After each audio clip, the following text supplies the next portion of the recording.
Hello everyone, I am a 27-year-old woman, and I found myself in the role of a guardian for my 10-year-old sister. This responsibility fell on my shoulders because our parents, who had never been inclined towards parental duties, made it abundantly clear from my childhood that they were not ready for the responsibilities of parenthood. My mother conceived me in the hopes that I would be a miracle fixer for their crumbling marriage, and my father, perhaps to avoid further disputes, went along with it. However, their plan backfired spectacularly, turning my life into a living nightmare. They consistently neglected me, both physically and emotionally, ignoring their obligations. Despite a few instances where teachers noticed marks on me, my parents brushed it off as mere clumsiness, preventing me from receiving the help I desperately needed. When I turned 11, my first therapist advised me to be submissive and try to work things out with my parents. Unfortunately, this approach proved futile. I had to change therapists multiple times before finding one who advocated for my mental peace, urging me to leave my toxic home environment. However, financial constraints made it impossible for me to leave until I turned 18. While I was working to save money, my mother manipulated and guilt-tripped me, labeling me as selfish for wanting to break free. By the time I was 16, I had made it clear that I was biding my time until I could escape. My parents eventually gave up on me, which meant losing their financial support, but also gaining freedom from their constant interference. When I was 17, my mother became pregnant at the age of 42. Amidst the chaos of the pregnancy, my parents were preoccupied with the new baby, so much so that they helped me move out quickly, eager to convert my room into a perfect nursery. Although this made my departure easier, it left me with mixed feelings, relief for escaping, yet a lingering sense of being replaceable. Despite these challenges, I endeavored to stay strong and moved out, determined to create a better future for myself. At the age of 18, life was genuinely wonderful. By the time I reached 20, I secured a job, earned a place on the dean's list, and could afford an apartment all to myself. It was a time of triumph and independence, but this blissful phase was about to shatter. One day, my parents arrived unannounced, accompanied by my younger sister. They handed her to me, explaining that she was more trouble than they could handle, and that I should be the one to care for her. I was caught off guard, and before I could fully grasp the situation, they left, leaving me holding my 3-year-old sister. In my state of confusion, I reached out to my friends, who had become my most significant support system over the past 3 years. Their advice was unanimous. It was better for my sister to be with me, as she could have a better life than I ever did. 3 of my friends rallied around us, essentially becoming surrogate parents for my sister. We all took turns looking after her and worked diligently to ensure she felt cherished and cared for. At one point, my sister genuinely believed she had 3 moms and 1 dad, which I found endearing, but I gently corrected her as she grew older. Throughout this time, my parents were off traveling and enjoying their lives, as evident from their social media posts. I'm relieved that my sister didn't experience the neglect I did, but when she turned 8, she started questioning why our parents never attended any of her events. I didn't want her to feel abandoned, so I told her that our parents were busy with their work, which made it challenging for them to visit us as frequently as they'd like. While she accepted this explanation, it was evident that she wasn't entirely satisfied with it. To address her concerns, I arranged therapy for her and reached out to our parents, urging them to visit whenever possible. Unfortunately, due to unforeseen circumstances, such as the pandemic, they were unable to do so. That's why, just a week ago, on my 27th birthday, I extended an invitation to my parents. I wanted them to visit, and they did. However, their behavior shattered me. When they arrived, they acted as if everything was back to normal. My mom immediately began criticizing every aspect of my apartment, while my dad opened a bottle of whiskey and refused to engage in any conversation that didn't revolve around his thoughts or desires. My mom also tried to dictate changes to my room, and when my sister returned from her ballet class with one of my friends, my mom approached her for a hug. Surprisingly, my sister, who hadn't seen our parents in 7 years, pulled away and sought refuge behind my friend. My mom persisted, asking for a hug repeatedly. It was then that I stepped in, asking her to respect my sister's choice not to embrace her. In response, my mom slapped me across the face in front of my friend and sister. She launched into a tirade, belittling me and insinuating that I should be grateful for her motherhood and the care she provided because no one else would. Hearing her disrespectful words was like a trip back in time.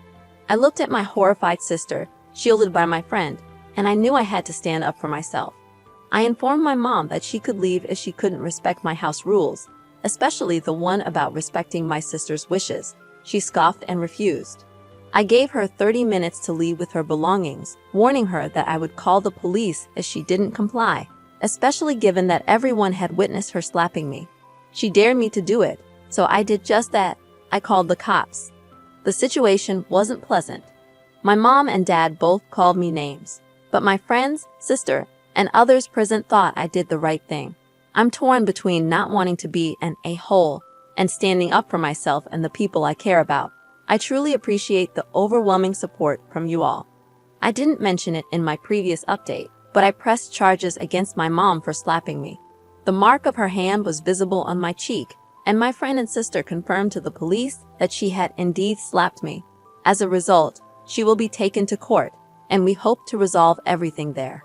The court date is set for tomorrow, and I'm not quite sure how to proceed at this point.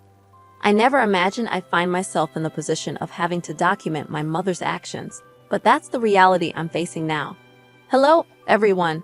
A few significant events have unfolded during the court proceedings. The judge ruled in my favor in the domestic violence case, a decision that brings me some relief. Additionally, the court was informed about the situation with my sister and suggested that I take over her legal guardianship. I hadn't considered this possibility before, but when the court proposed it, I thought it could be a great solution. I agreed, and 2 days ago, I officially became my sister's legal guardian. My friend mentioned that my sister was deeply affected by witnessing our mother's abusive behavior towards me. Despite her previous excitement about meeting our parents, seeing them mistreat me changed her perspective. Now, she no longer wishes to be with them. Honestly, my sister makes me feel more valued and appreciated than anyone else ever has. I firmly believe I did the right thing by standing up for myself, and I refuse to feel guilty for it. On another note, it's been 3 years since I last saw my ex-wife. We had been in a relationship for 7 years, starting as high school friends and then becoming lovers. Our bond was strong, but when I landed an internship at a prestigious law firm, my girlfriend insisted we get married immediately. I tried explaining that while I was earning enough to sustain us, waiting until I was on the payroll or earning a larger income would be more sensible. However, she was unwilling to wait, feeling that her youth was slipping away, and she wanted to be married to me as soon as possible.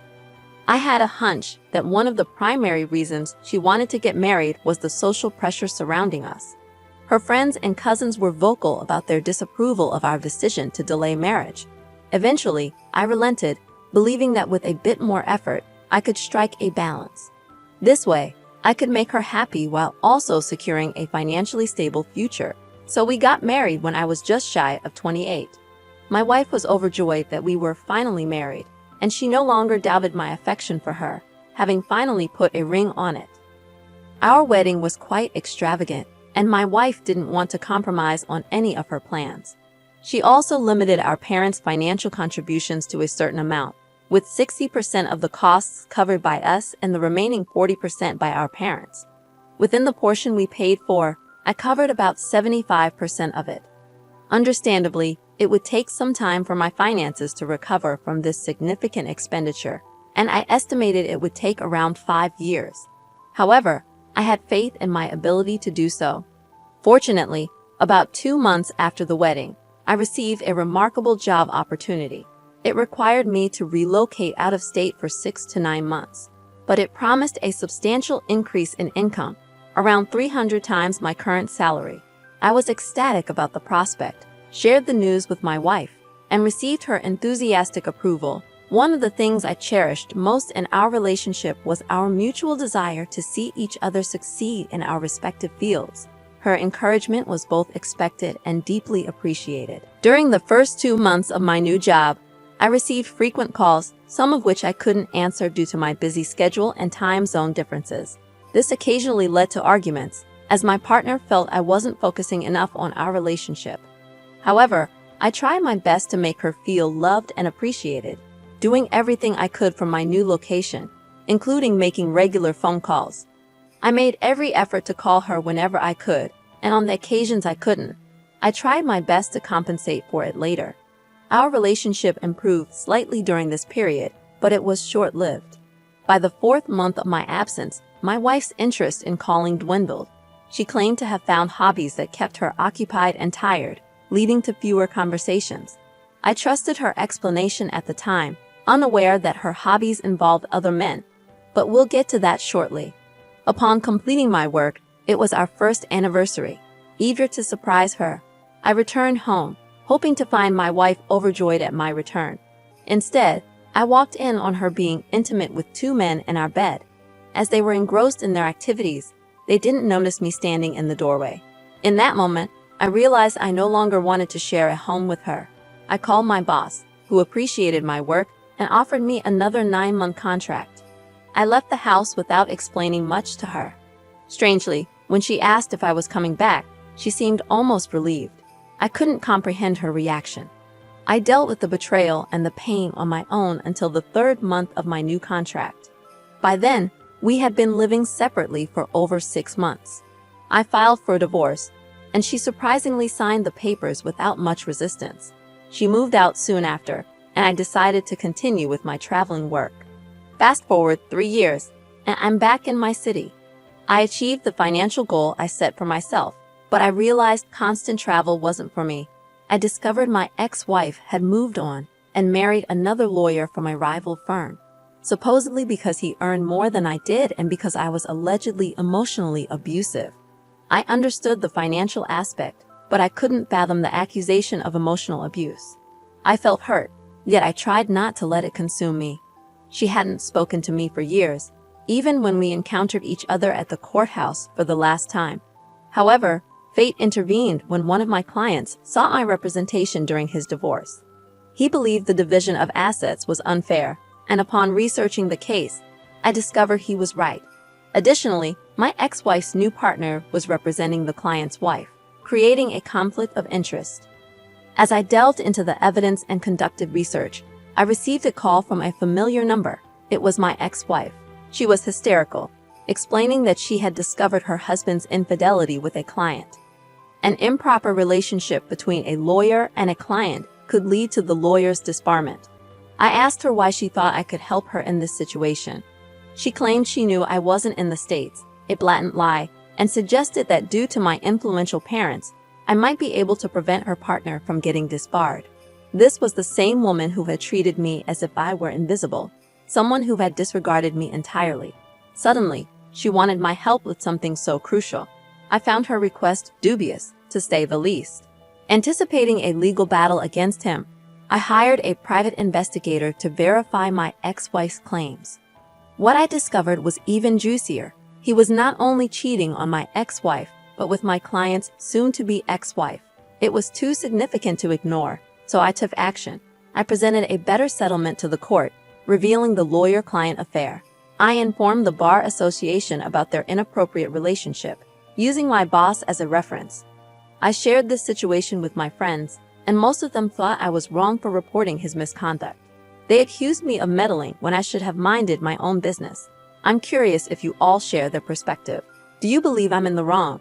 And if so, why? I appreciate your kind words. They mean a lot. Generally, I don't let others' opinions affect me, given my profession. Thick skin is a requirement in my line of work. However, when friends cast doubt on my actions, it does make me question myself. Your support and shared experiences are incredibly reassuring. Recently, I learned that my ex-wife's partner was disbarred, leaving him without a source of income. Considering my ex-wife's obsession with brand names, this situation won't sustain her lifestyle. I can't say I feel guilty about it. My ex-wife finally figured out my involvement and called me, berating me for my actions. In her eyes, I should have respected her partner and refrained from filing a complaint. She accused me of twisting her words to win a trivial case. I disagreed but listened to her rant and promptly blocked her. Frankly, I'm content being out of touch with her. Diego, I believe I'd have made the same choice, or perhaps even a more severe one. You had evidence vital to your case, and you used it. I don't see that as unethical. You did minimal harm to her, dude. She's just being overly dramatic. Your friends aren't being fair if they think protecting a cheater is more critical than your case. You did the right thing. Her partner deserved to be reported. He shouldn't be in a profession where he can't maintain proper boundaries and etiquette. Thank you for tuning in today, everyone. If you have your own story to share, please email us using the address provided in the description below. Also, don't forget to like and subscribe. It greatly supports the channel. We'll catch you in the next episode.